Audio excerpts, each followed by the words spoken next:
बुधूराम की अनोखी दुकान। एक गांव में बुधूराम नाम का एक आदमी रहता था। उसे लगता था कि वह बड़ा होशियार है, लेकिन असल में वह थोड़ा सीधा सादा और अल्लाहड़ था। एक दिन उसने सोचा कि दुकान खोलकर खूब पैसा कमाएगा। गांव के बीचों बीच उसने एक छोटी सी दुकान खोली और बड़ी सी तख्ती लगाई, बुधूराम की अनोखी दुकान।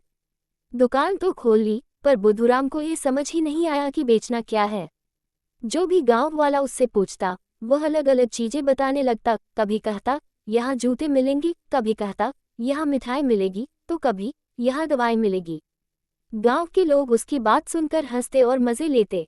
एक बार एक ग्राहक आया और पूछा, बुधूराम भाई, यहाँ क्या मिलता है? बुधूराम बोला, जो चाहे सब मिलेगा।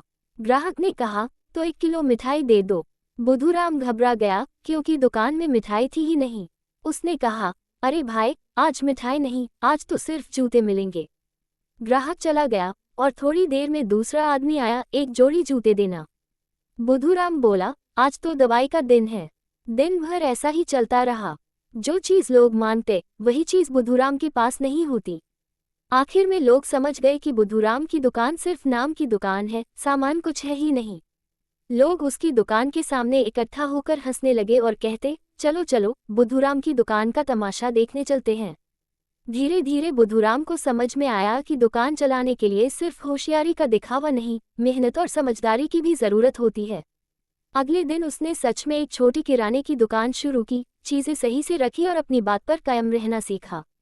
अब गांव वाले उसकी दुकान पर वाकई में सामान खरीदने आने लगे और तमाशा बंद हो गया। शिक्षा, अपनी बात पर टिके रहना और मेहनत करना ही सफलता की असली कुंजी है।